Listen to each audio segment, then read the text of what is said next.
두려워하지 말라. 내가 너와 함께함이라. 놀라지 말라. 나는 내 하나님이 됨이라.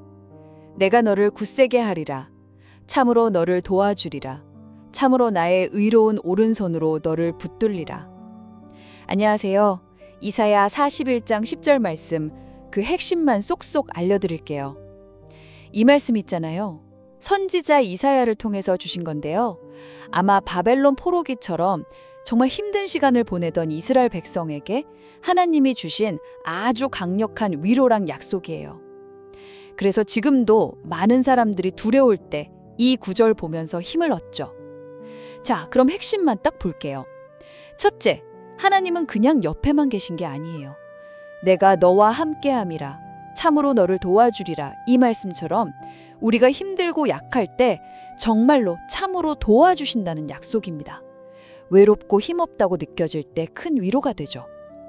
그리고 두 번째는요. 하나님이 정말 꽉 붙잡아 주신다는 거예요. 내가 너를 굳세게 하리라. 나의 의로운 오른손으로 너를 붙들리라는 건 하나님의 그 능력 있는 손으로 우리를 강하게 붙들어 주셔서 우리가 넘어져 있다고 느낄 때도 절대 놓지 않으신다는 뜻이에요. 마지막으로, 근데 이게 진짜 중요한데요. 이 약속이 세상 모든 어려움을 없애주는 만능 열쇠는 아니라는 점이에요. 이건 내 뜻대로가 아니라 하나님의 뜻을 따르려고 애쓰는 사람들에게 주시는 약속이거든요. 개인적인 욕심 채우려고 이 말씀을 붙들면 안 되겠죠. 그러니까 이사야 41장 10절은 두렵고 힘들어도 하나님 믿고 그 길을 따라가는 사람들에게 하나님이 늘 함께 하시고 진짜 도와주시고 또 절대로 놓지 않으신다는 아주 소중하고 힘이 되는 약속인 거죠. 들어주셔서 감사하고요. 잠시 후에 이 말씀에 대한 심층 분석이 이어집니다.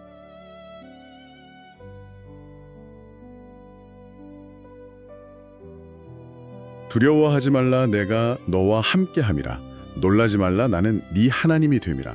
내가 너를 굳세게 하리라. 참으로 너를 도와주리라. 참으로 나의 의로운 오른손으로 너를 붙들리라. 안녕하세요, 청취자 여러분. 방금 들으신 말씀은 이사야 41장 10절입니다. 정말 많은 분들이 사랑하고 또 암송하시는 구절이죠. 아마 성경에서 가장 유명한 구절 중 하나일 거예요. 네, 반갑습니다. 정말 그렇죠? 힘들 때마다 떠올리게 되고 또 큰 힘을 얻게 되는 그런 말씀인 것 같아요. 맞아요. 삶의 고비마다 이 말씀 붙들고 위로받으셨던 경험 다들 한 번쯤은 있으실 텐데요. 그래서 오늘 저희는 이 익숙하면서도 들을 때마다 새로운 힘을 주는 이 약속의 말씀 속으로 한번 깊이 들어가 보려고 합니다. 네, 좋습니다. 이 구절이 주는 위로가 참 크지만 그 안에 담긴 의미는 그 이상으로 깊고 또 놀랍거든요. 단순히 감정을 달래주는 걸 넘어서 이 말씀이 원래 어떤 의미였는지 또 우리 삶에 어떻게 실제적인 힘이 되는지 그런 이야기들을 좀 나눠보면 좋겠습니다. 뭐랄까 좀 더 깊이 있게 곱씹어보는 시간이죠. 네, 좋습니다. 그래서 오늘은 다른 무엇보다도 이사야 41장 10절 딱 이 한 구절에 집중해서 그 안에 담긴 하나님의 마음, 그 약속들을 좀 자세히 풀어보려고 해요. 이게 어떻게 우리 삶의 위로와 힘이 되는지, 또 가끔은 우리가 이 말씀을 좀 오해하기도 하잖아요. 맞아요. 그런 부분들이 있죠. 네, 어떻게 잘못 적용할 수 있는지 그런 부분까지 좀 솔직하게 이야기 나눠보면 좋겠습니다. 이 말씀의 진짜 능력을 제대로 경험하기 위한 여정, 이렇게 생각해 주시면 될 것 같아요. 아주 좋은 방향입니다. 말씀의 힘을 제대로 알려면 그 말씀이 처음 누구에게 어떤 상황에서 주어졌는지를 아는 게 중요하거든요. 자, 그럼 먼저 이 약속이 누구로 향한 말씀이었는지부터 살펴볼까요? 네, 이건 이사야 선지자를 통해서 하나님이 직접 하신 말씀인데 대상은 바로 하나님의 백성 이스라엘이에요. 그렇죠. 바로 앞에 8절, 9절을 보면 하나님이 이스라엘을 부르시는 애칭들이 나오잖아요. 나의 종 너 이스라엘, 내가 택한 야곱, 나의 벗 아브라함의 자손. 와, 진짜 각별한 애정이 느껴져요. 맞습니다. 아주 친밀하고 또 선택받았다는 그 특별함을 강조하시죠. 근데 이렇게 사랑스럽게 부르시는 그 백성들이 처한 상황이 어땠을까요? 이게 중요해요. 네, 그 시대적 배경이 궁금하네요. 학자들은 보통 이 말씀이 주어진 시기를 바벨론 포로기 즈로 봐요. 그러니까 나라 잃고 포로로 잡혀가서 그 낯선 땅에서 절망하고 두려워하고 있을 때라는 거죠. 바벨론 포로기. 정말 상상만 해도 너무 힘들고 암담했을 것 같아요. 모든 걸 잃어버린 상태잖아요. 그렇죠. 희망이라고는 찾아볼 수 없고 어쩌면 하나님마저 우리를 잊으신 건 아닐까? 버리신 건 아닐까?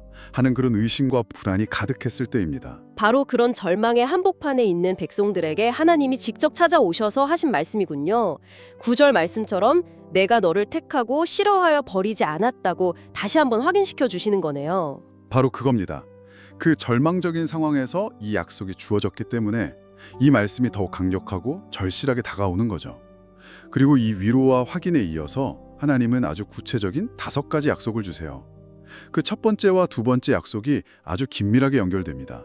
네, 두려워하지 말라 내가 너와 함께함이라. 그리고 놀라지 말라 나는 내 하나님이 됨이라. 네, 두려워하지 말라, 놀라지 말라. 이 두 명령이 먼저 나오죠. 왜 두려워하지 않아도 되는지, 왜 놀라지 않아도 되는지 그 이유를 바로 뒤에 설명해 주시는 거예요. 그 이유가 뭘까요? 첫째는 하나님의 임재입니다. 내가 너와 함께함이라. 이게 핵심이에요.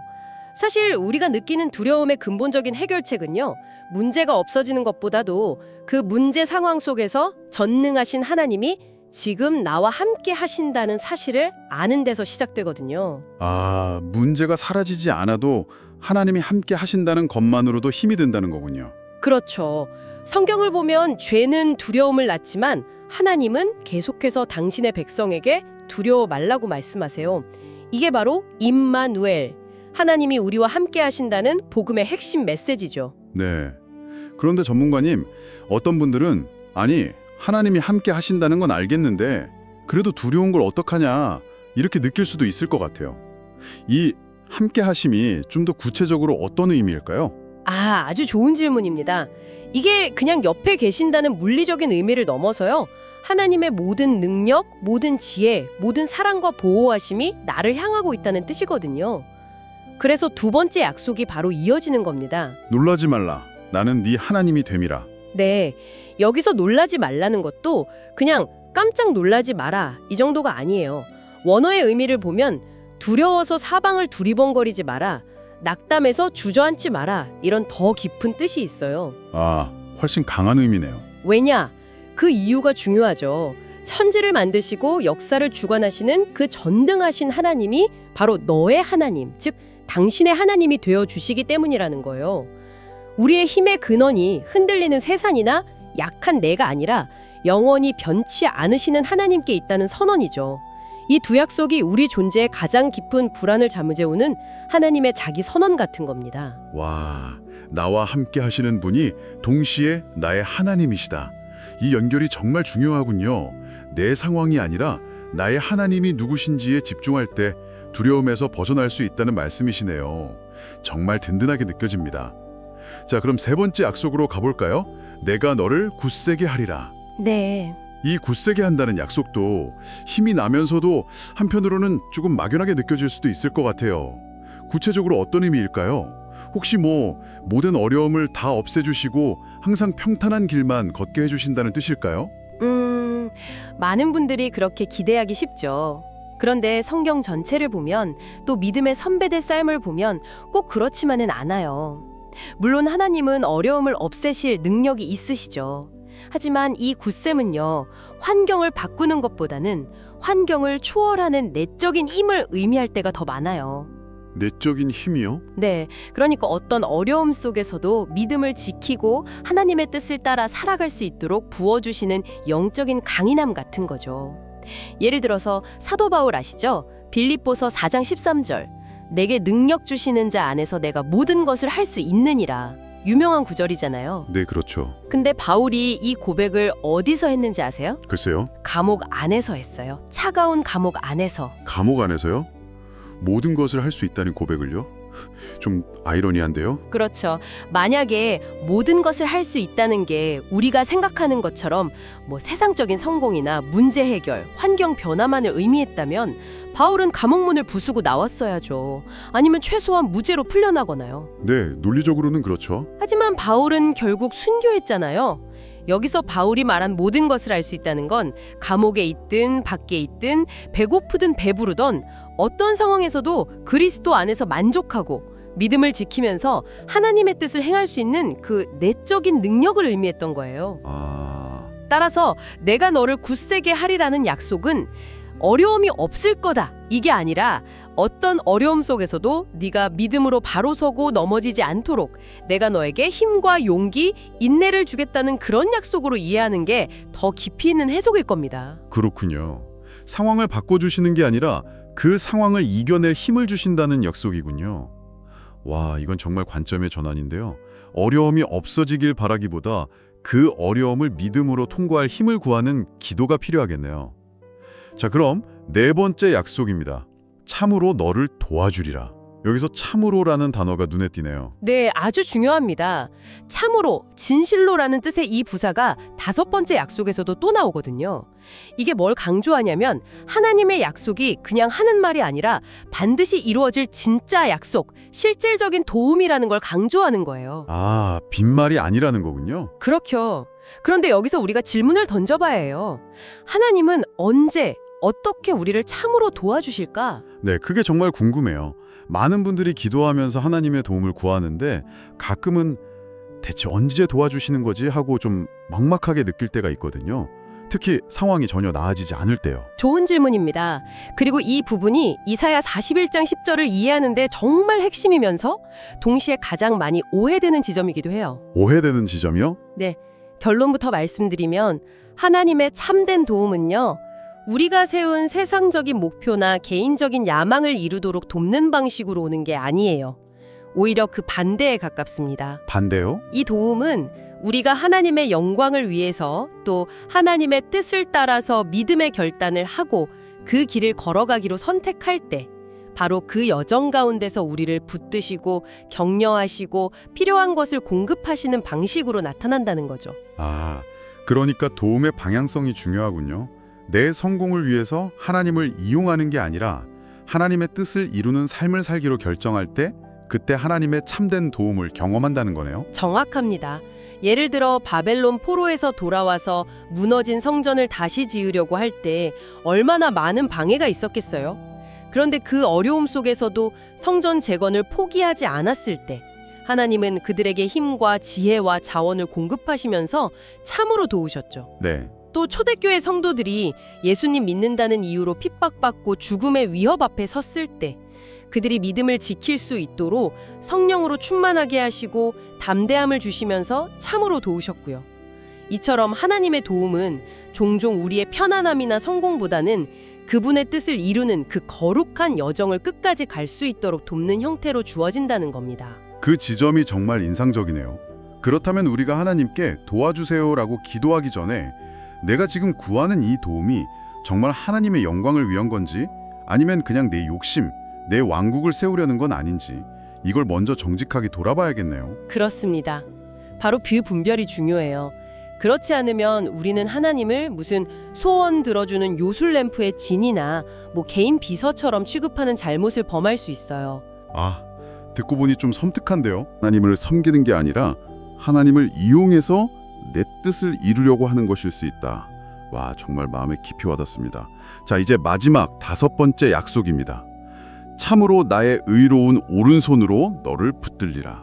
여기서도 참으로가 또 나오고 의로운 오른손이라는 표현이 나오네요. 네, 오른손은 성경에서 보통 하나님의 능력, 권능, 주권을 상징해요. 가장 강한 힘을 나타내죠.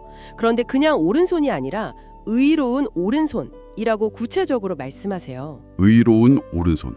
이 의롭다는 건 단순히 착하다는 걸 넘어서 공의롭고 신실하고 진실하고 약속을 반드시 지키시는 하나님의 성품을 나타내요. 그러니까 하나님의 그 강력한 능력이 변덕스럽거나 불의하게 사용되는 게 아니라 언제나 그분의 거룩하고 선하신 성품에 따라 약속에 신실하게 사용된다는 보증인 셈이죠. 와, 하나님의 능력과 그분의 신실한 성품이 딱 결합된 약속이군요. 그렇습니다. 그래서 이 약속은 우리에게 정말 최고의 안정감을 줘요. 인생의 가장 깊은 절망 속에 빠졌다고 느낄 때, 아무도 내 곁에 없고 아무런 희망도 보이지 않을 때조차도, 심지어 내가 잘못하고 넘어져서 스스로를 너무 자책하고 있을 때조차도 하나님께서는 그의 의로운 오른손, 그 강력하고 신실한 손으로 우리를 절대로 놓지 않으시고 굳게 붙들어 주시겠다는 궁극적인 약속입니다. 놓지 않으신다. 네, 결코 너를 망하게 두지 않겠다. 결코 너를 홀로 버려두지 않겠다. 이게 끝이 아니다. 라고 말씀하시는 하나님의 강력한 선언인 거죠. 아, 정말 가슴이 벅차오르네요. 이 5가지 약속, 함께하심, 나의 하나님 되심, 굳세게 하심, 도와주심, 그리고 의로운 오른손으로 붙드심. 이걸 하나하나 다시 생각해보니 왜 이 구절이 그렇게 오랫동안 많은 사람들에게 깊은 위로와 용기를 주는지 알 것 같아요. 내 상황이 어떻든, 내가 어떤 상태든 나를 향한 하나님의 약속은 변함없이 신실하다는 걸 믿을 때 다시 일어설 힘을 얻게 되는군요. 그런데 아까 잠깐 얘기했지만 이 놀라운 약속들이 가끔 오해되거나 잘못 적용되는 경우가 많은 것 같아요. 특히 내가 너를 도와주리라 이 약속을 가지고 마치 하나님이 내 모든 소원, 예를 들면 시험 합격이나 사업 대박, 승진 같은 걸 당연히 이루어 주셔야 한다고 생각하는 경향이 좀 있는 것 같아요. 네, 바로 그 지점입니다.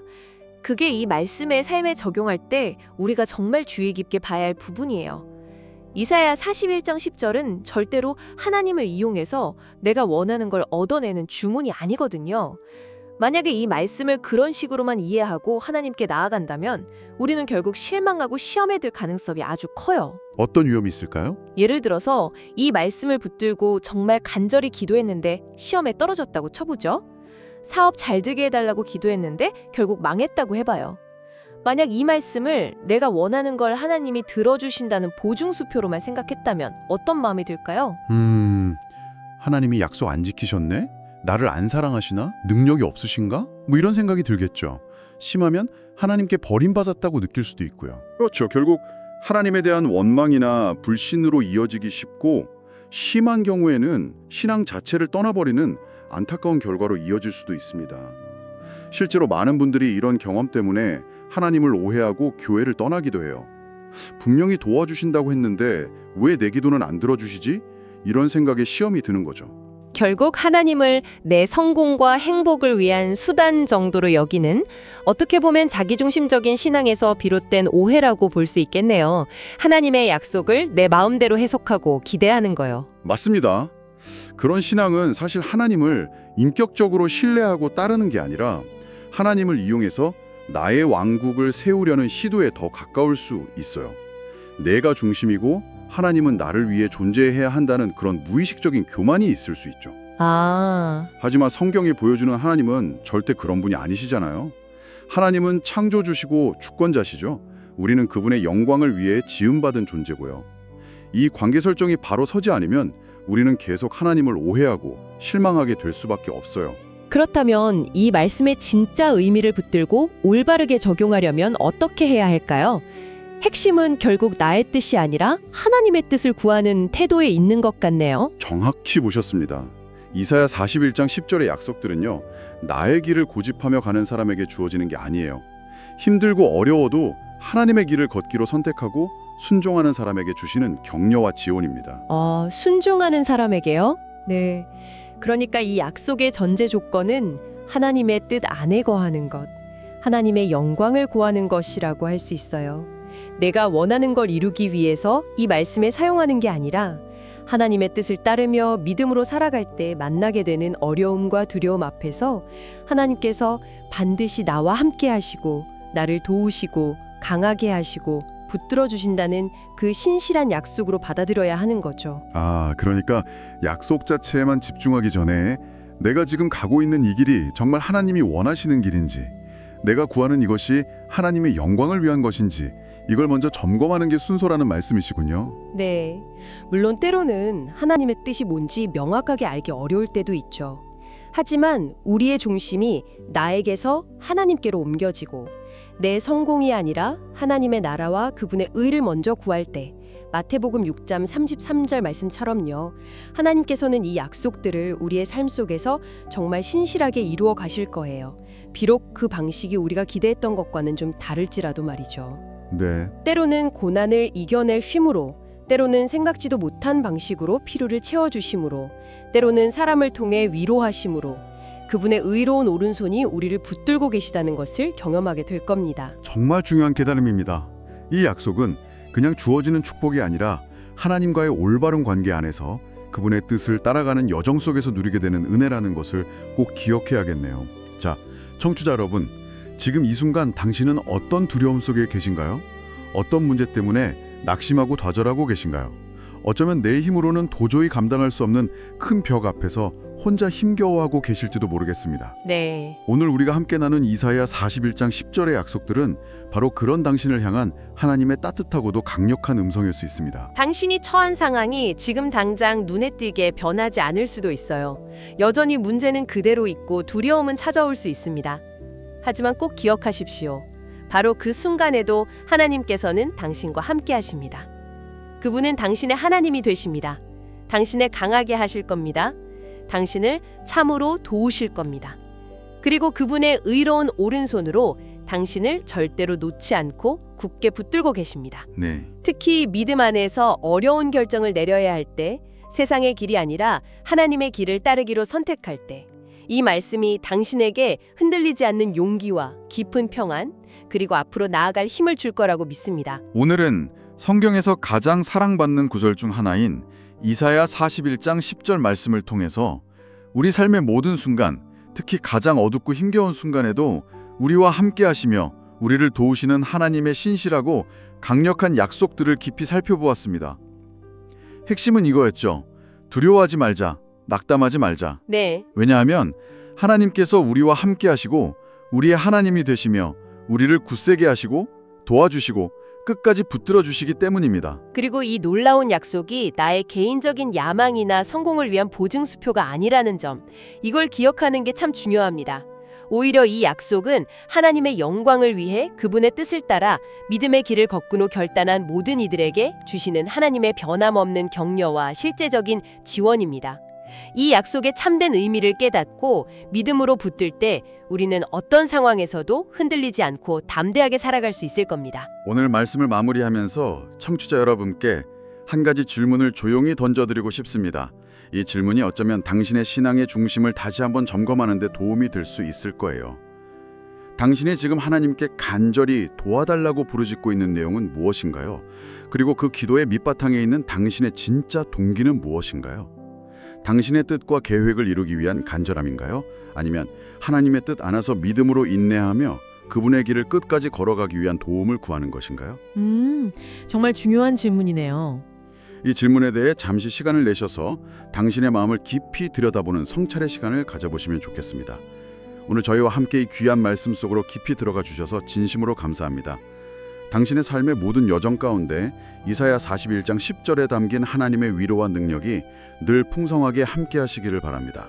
잠시 후에는요, 오늘 나눈 이사야 41장 10절 말씀에 대해 더욱 심도 깊은 이야기를 나누는 심층 토론 시간이 이어집니다.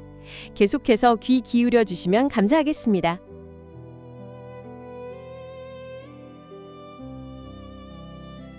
하나의 말씀, 다양한 시선, 디베이트에 오신 것을 환영합니다. 오늘 우리는 정말 많은 분들에게 깊은 울림과 또 위로를 주는 성경 구절이죠. 이사야 41장 10절을 함께 살펴보려고 합니다. 두려워하지 말라, 내가 너와 함께함이라. 이 강력하면서도 참 따뜻한 약속은 오늘을 살아가는 우리에게 과연 어떤 의미로 다가올까요? 이 말씀이 주로 우리가 각자 겪는 내면의 두려움이나 고통 속에서 주어지는 그런 개인적인 위로에 더 무게중심을 두고 있을까요?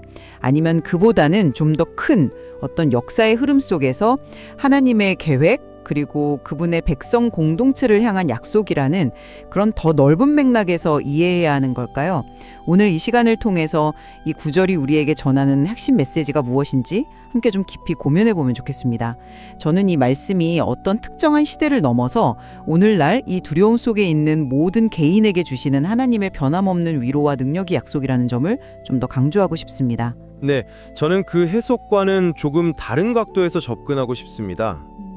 물론 이 말씀이 주는 위로가 크다는 점은 저도 깊이 공감합니다만 이 말씀은 분명 특정한 역사적 배경, 그러니까 깊은 절망에 빠져있던 이스라엘 백성이라는 아주 구체적인 대상에게 처음 선포된 약속이라는 점을 먼저 기억해야 한다고 생각합니다.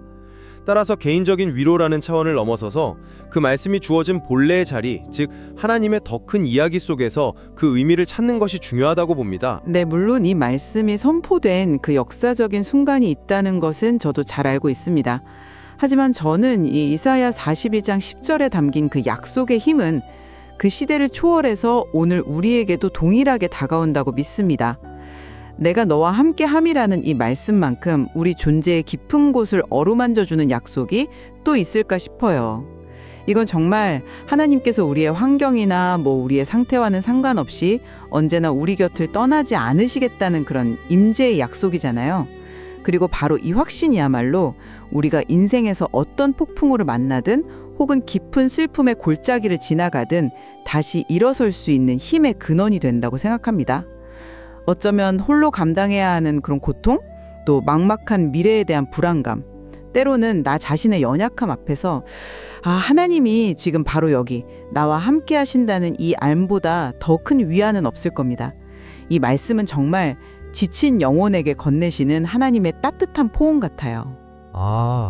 그 감동적인 적용 지점에 대해서는 저도 충분히 공감합니다. 정말 힘이 되는 말씀이죠. 하지만 그 약속이 처음 누구에게 그리고 왜 주어졌는지를 먼저 짚어보는 것이 그래도 순서가 아닐까 싶습니다. 이 말씀을 제대로 이해하려면 이 말씀이 바벨론 포로기라는 아주 특수한 상황, 그러니까 민족 전체가 나라를 잃고 낯선 땅에 끌려가서 정말 극심한 고통과 절망 속에 있던 그 이스라엘 백성에게 처음 주어졌다는 사실을 기억해야 합니다. 하나님은 왜 하필 그때 그 상황에서 이 말씀을 주셨을까요? 바로 그 앞구절인 8절과 9절을 보면 좀 흥미로운 점이 있습니다. 하나님께서 먼저 나의 종 너 이스라엘아, 그리고 내가 택한 야곱아 라고 부르세요.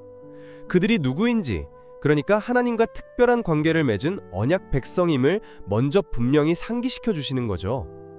이것은 제 생각에 10절의 약속이 단순히 흩어져 있는 개개인을 향한 어떤 막연한 위로라기보다는 하나님의 선택받은 백성, 즉 이스라엘 공동체 전체의 회복과 구원을 향한 약속임을 아주 강하게 보여주는 부분이라고 생각합니다. 네, 공동체를 향한 약속이라는 점 물론 중요합니다.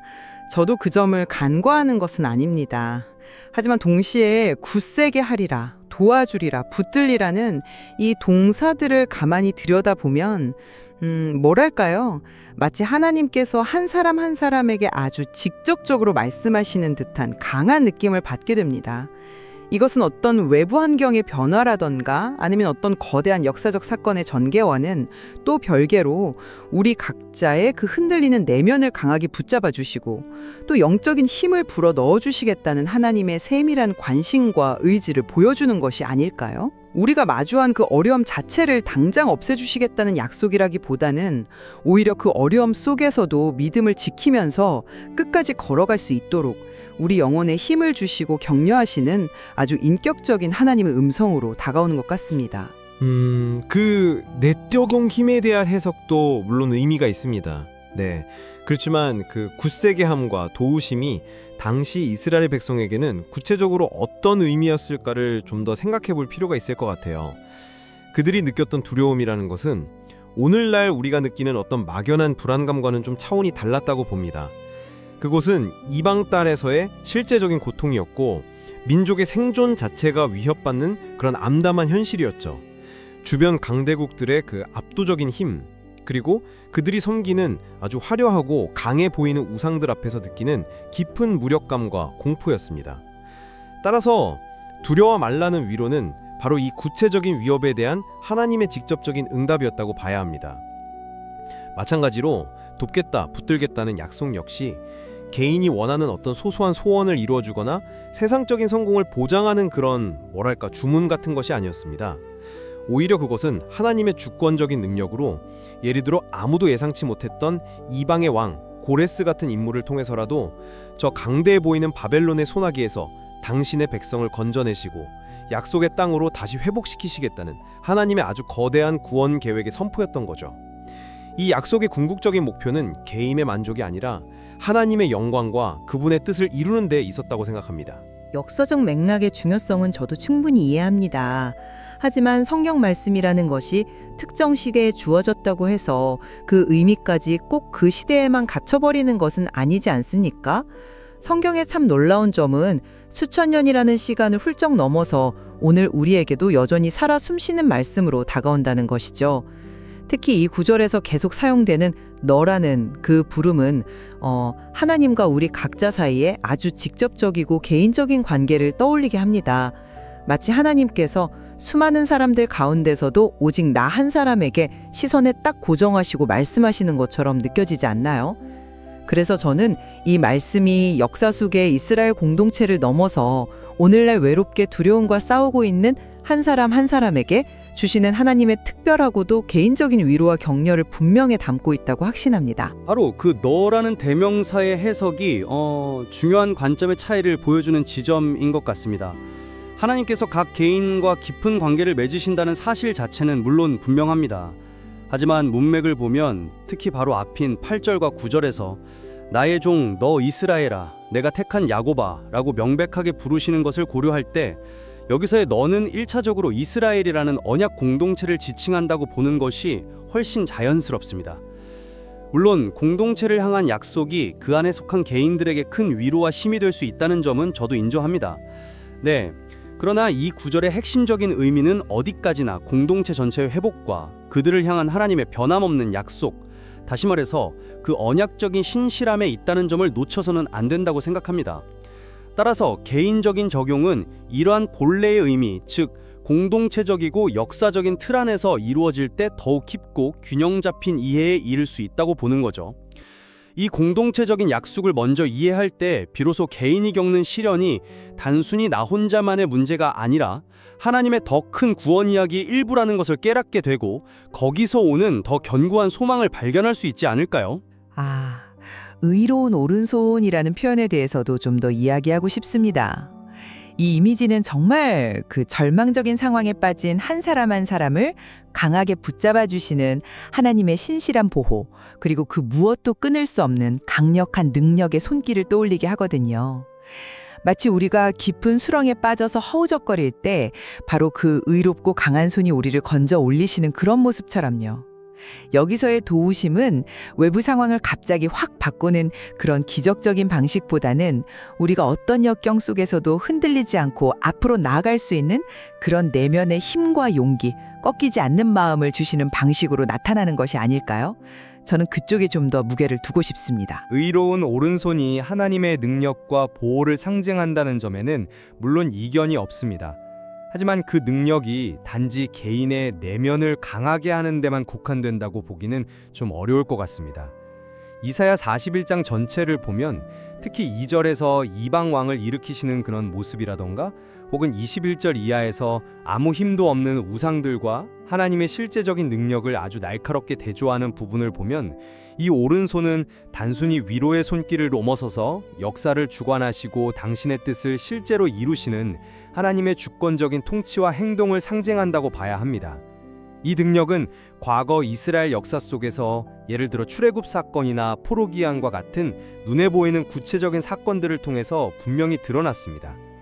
따라서 이 오른손은 개인적인 문제 해결이나 세속적인 성공을 보장하는 그런 부적 같은 것이 아니라 하나님의 더 큰 구원 계획의 성취와 직접적으로 연결된 표현이라고 보는 것이 더 타당합니다. 그래서 이 말씀을 마치 개인적인 성공을 위한 주문처럼 여기는 것은 그 본래의 깊은 의미를 축소하거나 왜곡할 위험이 있다고 생각합니다. 네, 말씀하신 그 오용의 위험성에 대해서는 저도 경계해야 한다고 생각합니다. 어떤 성경 말씀이든 우리 어떤 욕심이나 편견으로 잘못 해석될 가능성은 늘 있으니까요. 하지만 그렇다고 해서 이 말씀이 주는 그 깊고 실제적인 개인적인 위로와 격려의 가치를 너무 가볍게 여겨서는 안 된다고 생각합니다. 이 구절이 말하는 두려움 역시 단순히 그 역사적인 위기 상황에서의 공포만을 의미하지는 않을 것입니다.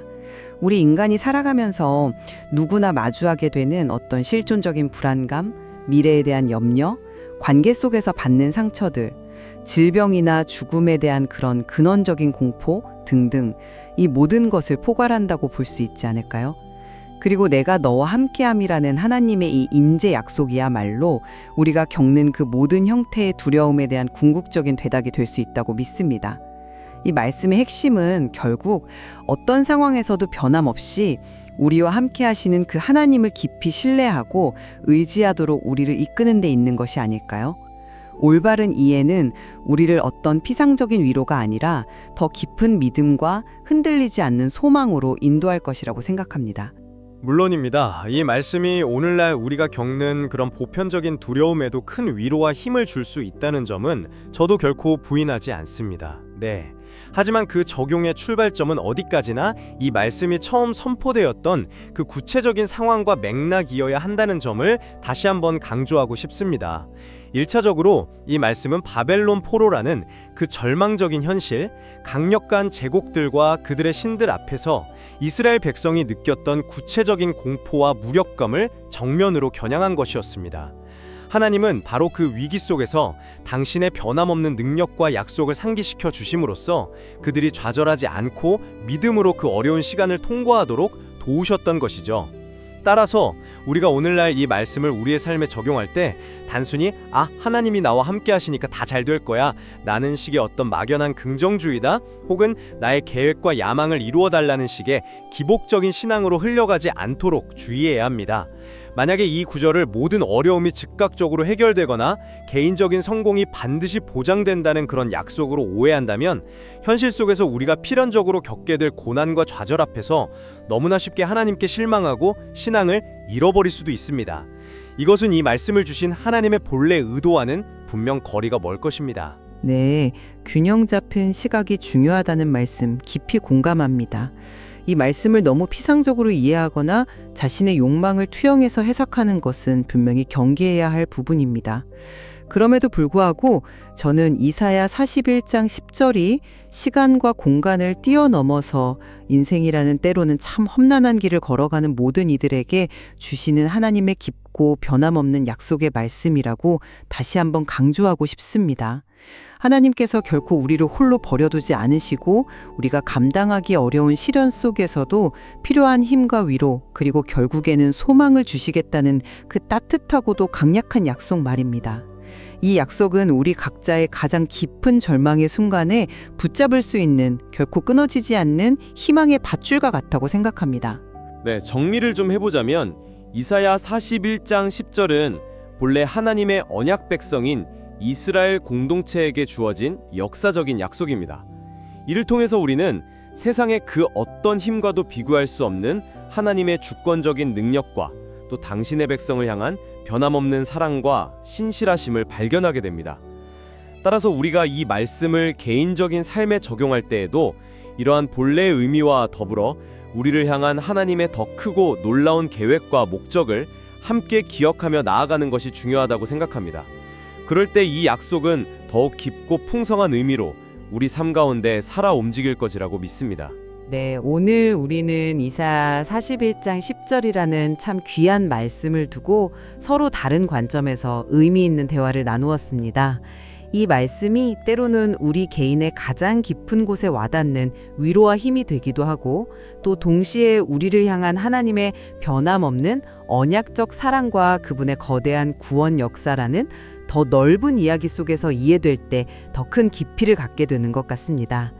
어쩌면 이 두 가지 관점은 서로 부딪히는 것이 아니라 오히려 함께 품을 때 이 말씀을 더욱 온전히 경험하게 하는 그런 열쇠가 될지도 모르겠습니다.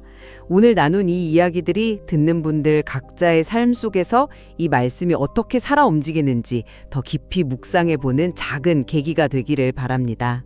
오늘 저희와 함께 이사야 41장 10절 말씀을 깊이 생각해 주셔서 감사합니다. 다음 시간에 또 다른 말씀의 의미를 찾아뵙겠습니다.